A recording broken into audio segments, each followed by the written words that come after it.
নিশ্চয়ই শুনেছেন। গতকালকে থেকে সোশ্যাল মিডিয়াতে সাংবাদিক ইলিয়াসের এই বক্তব্যটা খুবই ভাইরাল, যে তিনি কি আসলে ডাকসুর ভিপি সাদিক ক্যামের উপর ক্ষিপ্ত নাকি অভিমান। এখানে দুইটা পয়েন্ট কানেক্টেড। কারণ ঠিক ডাকসুর নির্বাচনের 1 থেকে 2 দিন আগে সাংবাদিক ইলিয়াস, পিনাকি দ্বারা বা তাদের যে টিম আছেন, আমার দেশ পত্রিকা সহ আরো যারা আছেন, তারা যৌথভাবে সাদিক কায়েমকে আসলে যথেষ্ট প্রমোট করেছেন। ডাকসুতে সাদিক কায়েমের যতগুলা ভোট আছে, এটা আমার ধারণা, ধরেন মিনিমাম 5% ভোট হলেও, মিনিমাম 5% ভোট হলেও আপনার সাংবাদিক ইলিয়াস তার যেই অবস্থান সেই জায়গা থেকে তিনি সেখানে ভূমিকা রাখছেন। এটা 5 থেকে 50 হইতে পারে ফর এক্সাম্পল। তো সাদিক কায়েম যখন ডাকসুর ভিপি নির্বাচিত হয়ে গেলেন, আসলে কিন্তু উচিত ছিল সাংবাদিক ইলিয়াসকে 1 মিনিট ফোন দেওয়া। এখন সাংবাদিক ইলিয়াসের যে অবস্থানটা, আওয়ামী লীগ সরকার পতনের পর ডক্টর ইউনূসের যে সরকার আসলো, তারা মনে করলো যে এই সরকার তাদেরকে মাথায় তুলবে। পিনাকিদাও সেম। উনি ভাবছিলেন যে ওনাকে উপদেষ্টা বানানো হবে, বরঞ্চ এই সরকারের একদম সর্বোচ্চ প্রধান ব্যক্তি থেকে উপদেষ্টাদের মধ্যে আসলে কেউই কিন্তু তাদেরকে সেভাবে পাত্তা দিচ্ছেন না, বা তাদের পরামর্শ দিনরাত সোশ্যাল মিডিয়াতে যত বক্তব্য দিচ্ছেন সেগুলোকে কিন্তু গ্রান্টেড করছেন না। প্রশাসনিক লেভেলে হয়তো বিভিন্ন জায়গায় তাদের অবস্থান তৈরি হচ্ছে, অথবা পিনাকিদা আবার ধরেন যেমন হুজুরদের একটা কন্ট্রোলে নিয়ে আনিছেন, তো তাদের মাধ্যমে অনেক কর্মকাণ্ড করাইতে পারতেছেন। বাট রাষ্ট্রীয় লেভেলে আপনি দেখেন তাদেরকে কিন্তু আসলে ওইভাবে ভ্যালু দেওয়া হচ্ছে না। ইভেন সাংবাদিক ইলিয়াস মাঝে মাঝে আক্ষেপ করে বলেন যে তার যে মামলাগুলা, বনোজ কুমারের মামলাটা সেটা আলাদা ইস্যু, কিন্তু তার বিরুদ্ধে আরো যে মামলাগুলো আছে সেই মামলাগুলোই কিন্তু শেষ হয় না, যার কারণে তিনি কিন্তু দেশেও যাইতে পারতেছেন না। পিনাকিদার হিসাবটাও সেম।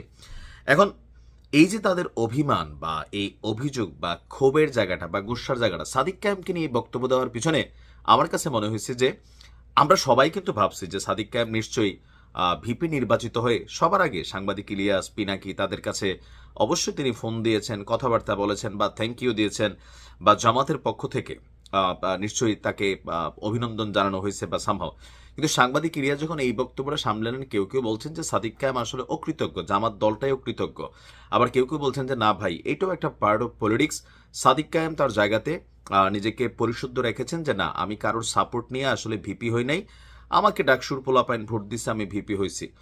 আর সাংবাদিক ইলিয়াসকে যদি ফোন দেওয়া হইতো, সেটাও হয়তো আবার একটা কল রেকর্ড তৈরি হইতো যে না দেখো, এখানে ওইখানে আবার কানেকশন আছে, মানে আসলে এখানে ভিতরে ভিতরে হচ্ছে কি, এটা কিন্তু বোঝার সুযোগ নেই। তবে সাংবাদিক ইলিয়াসের জায়গায় যদি আমিও থাকতাম, আপনিও থাকতেন, থাকে না যে একটা মানুষের জন্য সামহাও আমি একটা প্রভাব তৈরি করলাম বা তার সপক্ষে একটা অবস্থান নিলাম এবং এটার একটা রিয়েকশন হইলো বা তার সফলতা আসলো, তো সফলতা আসার পরে সেই মানুষটা আমার 1 মিনিট ফোন দিল না, এটাতে আসলে মন খারাপের বিষয়, খুবই সিম্পল ইস্যু। তো আমার কাছে যেটা মনে হয়, সাংবাদিক ইলিয়াস যে জায়গা থেকে বললেন যে আজ জীবনের জন্য সাদিক কায়েমের মানে ইলিয়াসের দরজা সাদিক কায়েমের জন্য বন্ধ হয়ে গেছে, এমনি তিনি তাকে সাপোর্ট করবেন, এটা হচ্ছে ভালোবাসার জায়গা থেকে। আর অভিমান বা ক্ষোভের জায়গাটা যেটা, মানুষ তো সাংবাদিক ইলিয়াস ভাই এমনি হাইপার ক্যারেক্টার, তো সেই জায়গা থেকে হয়তো সাংবাদিক ইলিয়াসের চিন্তা হয়েছে যে এই বিষয়টা তিনি সামনে নিয়ে আসছেন যে সাদিক কায়েমের জন্য তার রাস্তা আজীবনের জন্য বন্ধ।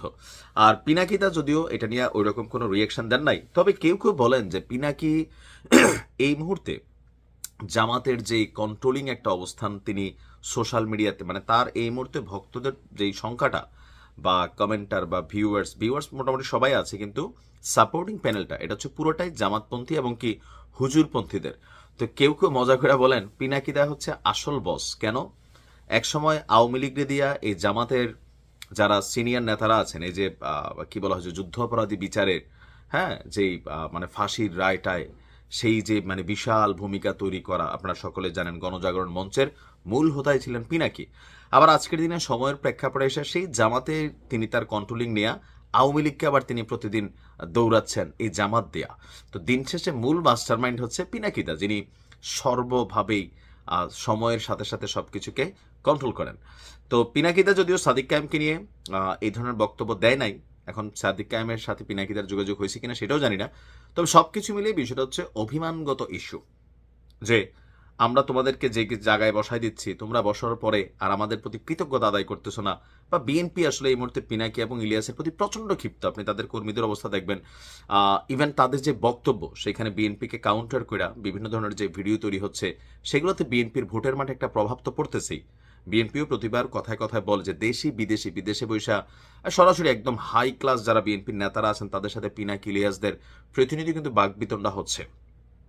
এখন সাদিক কায়েমের ইস্যুটা আমার কাছে মনে হয়েছে যে এটা সাংবাদিক ইলিয়াসের অভিমান এবং ক্ষোভের জায়গা থেকে তিনি হয়তো এই বক্তব্যটা দিয়েছেন। এখন দেখা যাক সাদিক কায়েমের সাথে আর যোগাযোগ হয় কিনা, সময় বলবে। ভালো থাকুন।